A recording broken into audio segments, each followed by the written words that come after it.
hamasa. Naombeni tusikilizane hamasa. Hivyo hivyo waathirika wa kwanza amani ikivunjika Tarime ni nyewe wenyewe wana Tarime. Na mimi nimewaambieni, nimekulia serikalini, hata baadhi ya vitu vya miradi ya maendeleo ambavyo ninyi huwa mnaviona vya serikali, mimi nawaambieni si mali ya serikali, ni mali ya umma. Mimi nimekuwa hazina pale, hamna fedha inayoitwa fedha ya serikali. Fedha ni fedha ya umma, mwenye fedha ni wewe hapo. Umejinyima aina fulani ya maisha ili tujenge shule. Umejinyima aina fulani ya maisha ili tujenge barabara ya lami. Kwenye kipato chako umejinyima aina fulani ya maisha ili tujenge hospitali. Kwenye maisha yako umejinyima, kwenye kipato chako kile umejinyima sehemu ya fedha yako ili tujenge mahakama. Hii ni mali ya umma, sio mali ya serikali. Hii ni mali ya umma, si mali ya chama fulani. Leo hii ukaamua mwana Tarime kuvunja amani hapa Tarime, waathirika wake hawawi Kyela. Wana Tarime, mkichoma hospitali yenu ya wilaya yote ikaisha, akina mama wa Kyela watashindwa kujifungua? Eti watakosa hospitali watu wa Kyela? Watu wa Nkasi watakosa hospitali nyie mkichoma hapa Tarime? Wao wataendelea kutibiwa kule Nkasi. Mkichoma mahakama hapa ya Tarime, wale wa Mkuranga wao wataendelea na huduma za kimahakama. Ninyi mkaamua kuchukua sururu, mtifue mchimbe barabara zote hizi au wale wa Kigoma wao wataendelea kupita kwenye barabara za lami. Naendelea kufafanua kwa lugha ya kawaida ili tuelewane kwamba mnufaika wa kwanza wa amani ya Tarime ni mwana Tarime mwenyewe, na hivyo hivyo mwathirika atakayepata madhara wa kwanza ikivunjika amani Tarime ni mwana Tarime mwenyewe. Ndio maana kwenye Biblia mkisoma, Mungu alikuwa anawaambia tena wale waliokuwa utumwani, anawaambia uombeni mji ule nilikowafanya kuwa watumwa, kwa sababu kupitia amani ya mji ule nanyi mtapata amani. Yaani alitaka hata mji ulioko utumwani, yeye anasema uombeni, kwa sababu bila amani wa mji ule hata ninyi hamtapata amani. Ndio maana kila wakati nawakumbusha wale ambao hawapo hata Tanzania, wanakuelekeza kwa grupu la WhatsApp kwamba washa moto kwenye nchi yako, hawakutakii mema. Wao kule kwao wanakofugwa hawawezi hata kutupa kichwa cha njiti ya kiberiti chini. Hawawezi hata kutupa takataka barabarani. Hawawezi hata kutupa lile kapi la bablish kwenye barabara ya lami. Wako kwenye kiyoyozi, wanakutumia message kupitia WhatsApp ama social media yoyote, sijui Instagram, sijui nini, wanakuambia wewe nenda kabomoe daraja kwenye nchi yako. Hawakutakii mema. Kwa sababu yeyote ile, mtu anayekupenda na anayewapenda wazazi wako na anayewapenda watoto wako hawezi akakutuma uharibu mali ya kwako mwenyewe. Hapo ndipo ninapotofautiana nao, kwamba wao wengine hata uraia wa nchi hii hawana, wamebakiza Kiswahili tu, kwamba wanaongea Kiswahili. Wanakutumeni muashe moto nchi yenu. Na mbaya zaidi,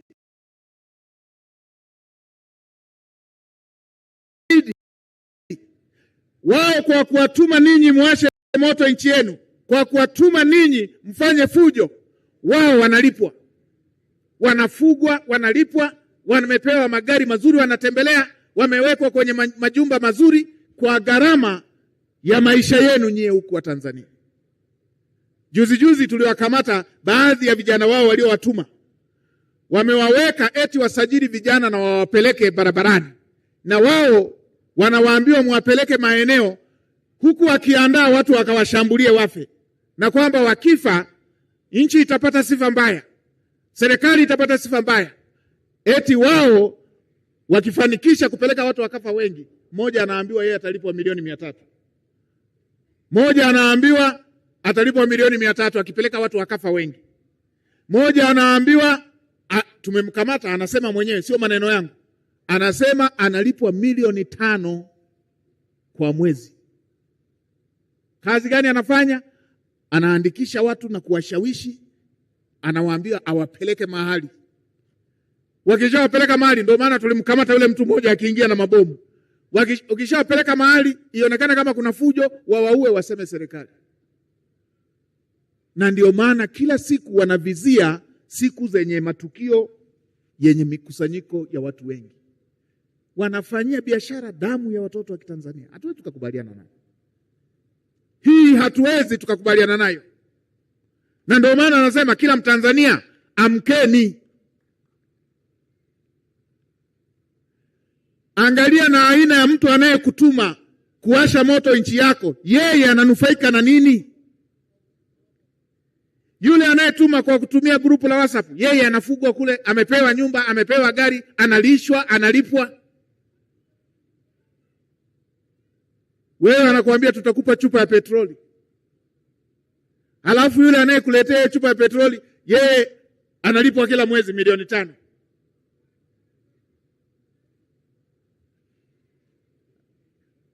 Nakushukuru sana, umesema hatutaki tena hiyo. Nakushukuru sana. Lazima kila mtu aamke, tuendelee kuambizana, na tukimpata mtu anayefanya hivyo, wala tusifanye siri. Mtu anayepanga kuua Watanzania msimfanye siri. Mkimpata toboeni hilo jina, wekeni wazi hilo jina, pelekeni kwenye vyombo vyetu vya ulinzi na usalama.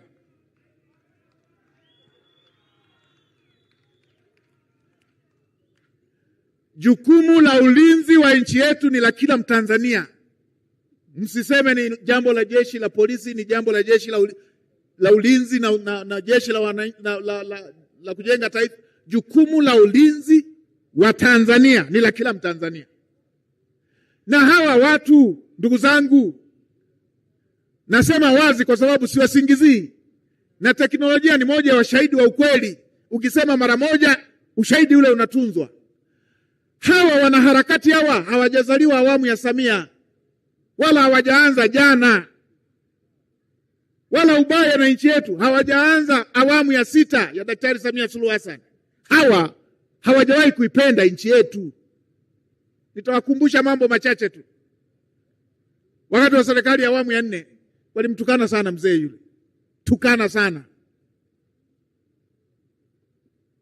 Basi tukasema labda kwa sababu muungwana sana, labda ameacha mianya mingi ya masuala ya uwajibikaji. Na yeye wakati anaondoka akasema mnaniona mpore, na waletea chuma, na akaleta chuma kweli kweli. Alivyoingia Rais Magufuli na Samia akiwa makamu wake, wakaanza mikakati mikubwa ya kuisukuma mbele nchi yetu mpaka ikaingia kipato cha kati. Miradi iliyokwama wakaanza kuikwamua, miradi mipya mingi tu, ikiwemo na huu mradi wa ndoto ya Mwalimu Nyerere. Lakini wanaharakati hawa walimtukana Rais Magufuli matusi yote mabaya uliowahi kuyaona, yote. Kejeli zote, walimchora mapicha yote mabaya, walimtukana matusi ambayo sisi wafugaji hata mbwa wako hawamtukani matusi haya. Hawa na wakumbusha vijana, usije mkadhani wakikuhamasisha sasa hivi dhidi ya serikali ya awamu ya 6, usije ukadhani wameanza na Samia. Mungu akaja akamuita kiongozi wetu Rais Magufuli alipofariki, wakafanya sherehe na kejeli juu. Hawa leo hawa ndo wameipenda nchi yetu. Nchi nzima tukiwa kwenye majonzi, msiba, watu wanagaragara kwa msiba, wanaharakati hawa walifanya sherehe na kejeli juu. Hawa ndo wamekuwa wema kwa nchi yetu. Hawa wameanza lini wema huo? Hawa ndo wamekuwa wakutuongozea kwenda nchi ya ahadi. Hawa waliofanya sherehe sisi tukiwa tumefiwa. Hawa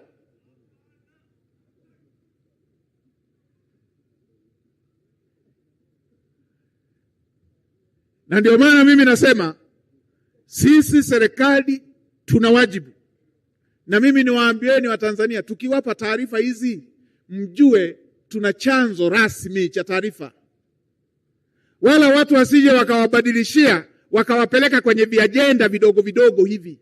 Nilikuwa nasikia juzi hivi baada ya tamko la waziri wa mambo ya ndani linalohusu mikutano ya vyama vya siasa, wakataka kudogosha hivi jambo, kudogosha hivi, wakidhania ni mambo ya UCCM na Uchadema. Sikilizeni niwaambieni ndugu zangu wa Tarime, vyama vya siasa viko kikatiba, wala hatuna ugomvi na mambo ya vyama vya siasa. Vipo kikatiba, na yeyote aliyeko chama kingine chochote kile unachochagua, wala hujavunja sheria wala hujatenda kosa, viko kikatiba, wala hatuna huo ugomvi, na kila siku tuko pamoja. Hapa tunaongelea jambo kubwa la usalama wa nchi yetu, usalama wa raia wa Tanzania. Tunajua njama na mipango inayopangwa na hawa waovu, wasitake kudogosha kupeleka kwenye mambo ya vyama. Hivi viko kikatiba, na hata sasa hivi tutajiridhisha na mambo ya usalama, vyama vitaendelea na mikutano. Tutajiridhisha na masuala haya ya usalama hivi kesho kutwa, tarehe ngapi hiyo, wataendelea tu na mikutano, wala hatuna ugomvi nao. Lakini tukiwa tumeshapata michoro ya njama za aina hii, tutakuwa sio watu wema tukiachilia watu wakapata madhara, wakiwemo hata hao wa vyama vya siasa. Na kwa hizi njama zao hizi za kutaka kugombanisha serikali na wananchi wake, unaweza ukawepo tu mkutano wa chama cha siasa hapo, wakatusha bomu, alafu wakawahi kuposti hao ni serikali hao ni polisi hao. Kwa sababu njama za aina hii hazijaanza na serikali ya awamu ya 6. Wakati wa serikali ya awamu ya 4 waliwahi kutupa bomu la kuua, bomu la moto kwenye mkutano wa Chadema. Mmesahau? Waliwahi kutupa bomu la kuua kanisani. Kanisani ibada inaendelea, bomu linatupwa, si la machozi, bomu la kuua. Ndio maana anasema hata hii mingine hii ni michezo hii tunaendelea kufuatilia mmoja mmoja. Ndio maana tukasema hatupuzi taarifa hizi. Na niwaambieni Wanatarime, serikali haitakuwa na mchezo kabisa na njama za aina hiyo na michezo ya aina hiyo. Tutachukua hatua kali kweli kweli kwa yeyote anayefanya mambo ya aina hiyo. Usalama na ulinzi wa nchi yetu ni jambo la kipaumbele. Usalama na ulinzi wa raia wa Tanzania ni jambo la kipaumbele.